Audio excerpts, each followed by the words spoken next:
धुळे महानगरपालिकेच्या महापौर व उपमहापौर पदासाठी शहर विकास आघाडीने आपले उमेदवार अधिकृतरित्या जाहीर केले आहेत।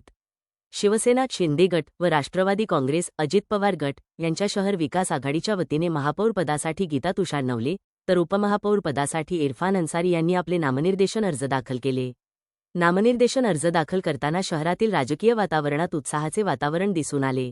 यावेळी शिवसेनेचे महानगरप्रमुख संजय वाल्हे, राष्ट्रवादी काँग्रेसचे गटनेते शहाबाज शाह, नगरसेविका छाया अहिरे, मंगला सोनवणे, नगरसेवक धीरज कलंत्री, मतीन शेख, डॉक्टर सरफराज अन्सारी यांच्यासह आघाडीचे पदाधिकारी व कार्यकर्ते उपस्थित होते। राष्ट्रवादी काँग्रेस पार्टी शिवसेना शहर विकास आघाडीच्या वतीने महापौर पदासाठी सौ गीता तुषार नवले आणि इरफान फडलू अन्सारी आज उपमहापौर पदासाठी आम्ही या ठिकाणी महानगरपालिकेमध्ये आज आम्ही अर्ज भरलेला आहे।